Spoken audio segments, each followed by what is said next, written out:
tip sa inyo guys, no, para medyo ma-align gamay yung oil cooler. Kung inani na ganin yung kan guys, no, kaning yung oil cooler, medyo kuan na kayo giwi-iwi na. Mayroong gamiton para ma-align siya is kanirang kuan puller. So ang paggamit niyo sa puller is siguro niya iko ano, yan ay sulod. Tapos niyo ran siyang anaon gamay.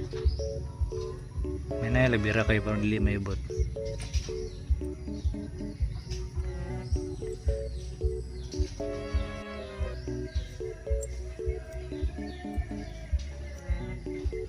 Sa ubanan is medyo kuno kaya lisod na kayo sa align balik, matarong siya, mas straight siya, pero at least man lang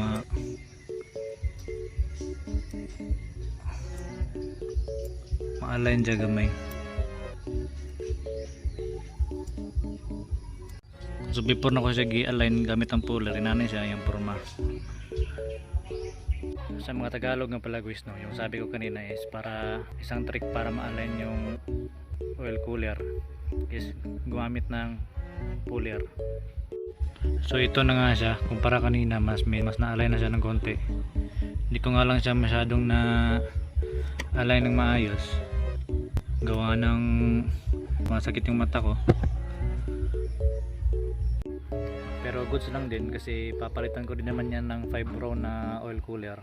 At dahil nga na-align na natin yung oil cooler, ilalagay na natin tong radiator cover. So ganyan siya,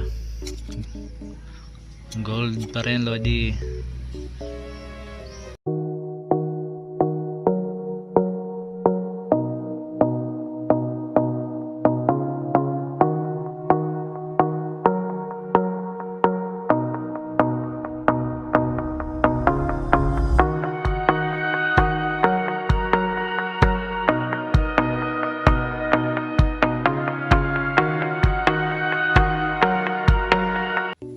So ito na guys, nakabit ko na.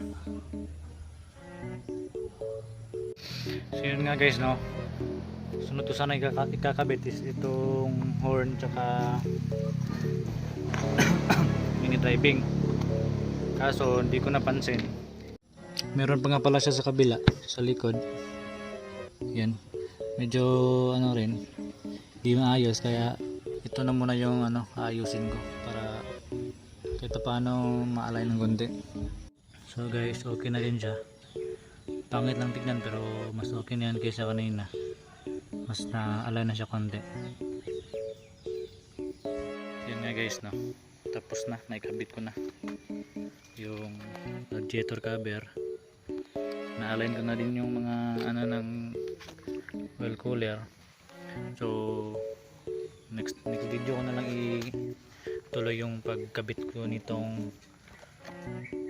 horn tsaka mini driving kasi hapon na rin tapos umuulan.